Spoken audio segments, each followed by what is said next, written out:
गुरुदेव बोलते हैं, दादा गुरु ज्ञान सागर जी महाराज जब मेरे गुरु थे, दादा गुरु तो वो हमारे हैं, बोले गुरुदेव जब सामने थे तब गुरुदेव ने एक पहला सूत्र मुझे ब्रह्मचारी अवस्था में दिया था, नियमितता का।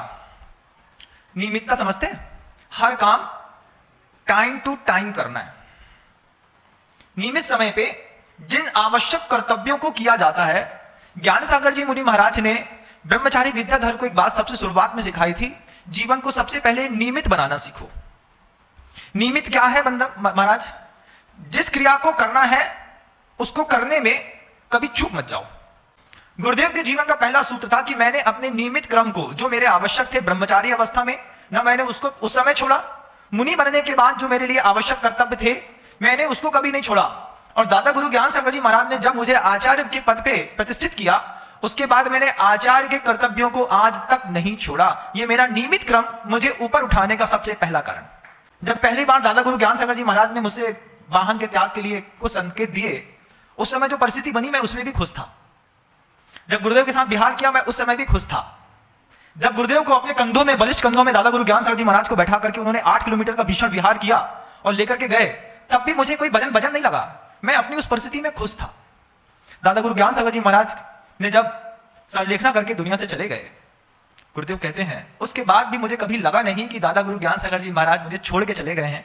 आज भी लगता है जैसे पीछे से हवाएं चलती हैं तो पथिक को आगे बढ़ाने में सहयोग काम प्रदान करती हैं। वो मुझसे बिछड़े हैं ऐसा उनको कभी महसूस नहीं हुआ। हमेशा उन्होंने कहा कि जो चीज दुनिया छोड़ के चली गई है जरूरी नहीं है कि वो हृदय को छोड़ करके भी चली गई हो।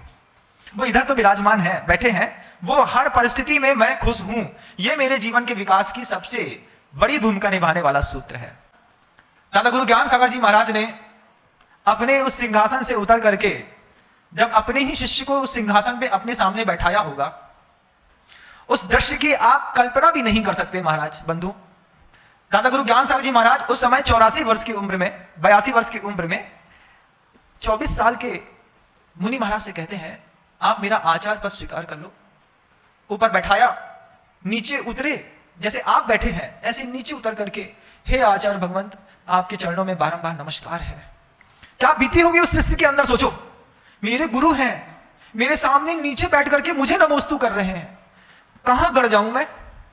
लेकिन सूत्र है ऊपर उठने का, परिवर्तन को स्वीकार करो। परिवर्तन में जब तक नहीं बैठे थे तब तक तो ठीक था, परिवर्तन में जब सिंहासन में गुरुदेव बैठ गए, उस दिन से जो उनकी नजरों का झुकाव और गंभीरता चेहरे पर बनी, आज भी वही गंभीरता और चेहरे का झुकाव बना हुआ है बंधु। आज भी आप उस दिन का आचार्य जी का चेहरा चित्र में कभी देखिएगा, जिस दिन गुरुदेव को आचार्य पद दिया था, उस वक्त गुरुदेव ने ऐसी जो नीचे आंख करके थर्ड बटन सी की आदत डाली और अपने चेहरे में गंभीरता लाई। वो गंभीरता का रूप आज भी गुरुदेव के चेहरे में और नजरें नीचे दिखाई देती है। क्यों? 24 साल पहले मुझे एक परिवर्तन के लिए कहा गया था, मैंने वो परिवर्तन अपनी देह में और अंतरात्मा में दोनों में स्वीकार कर लिया। परिवर्तन को स्वीकार किया तो आसमान छुए। गुरुदेव कहते हैं, दादा गुरु ज्ञान सागर जी महाराज ने एक बार कहा था, पुत्र परीक्षा कभी भी हो सकती है। तब से आज तक निरंतर परीक्षा देता आया हूं और दादा गुरु हमेशा मुझे 100 में 100 देते चले आए हैं। उनके ज्ञान के परचम को लहराने के लिए, बताने के लिए किसी भी मनुष्य के पास कोई शब्द नहीं है बंधु। ज्ञान के सबसे उत्कृष्ट सिंहासन पर बैठने के बाद भी उनका चेहरा आज भी ऐसा झुका हुआ रहता है बंधु। कभी आप गुरुदेव को देखिएगा, उस सिंहासन में इतनी शक्ति संपन्न होने के बाद कि पूरी प्रभावना उनके हाथ में, पूरा प्रशासन उनके हाथ में, देवताओं का समूह उनके हाथ में, ज्ञान उनके हाथ में, साधना उनके हाथ में, उनका शरीर इस वजन से ऐसा चुपचाप झुका रहता है, ऐसे बैठे रहते हैं गुरुदेव जैसे हम तो वृद्ध हैं, हमको कुछ नहीं है। लेकिन जब वो अपनी हुंकार भरते हैं, नजरें ऊपर उठाते हैं और वाणी को खोलते हैं, तब समझ में आता है ये इनके जैसे महान आचार्य के दर्शन भी हो गए तो हमारा सौभाग्य है।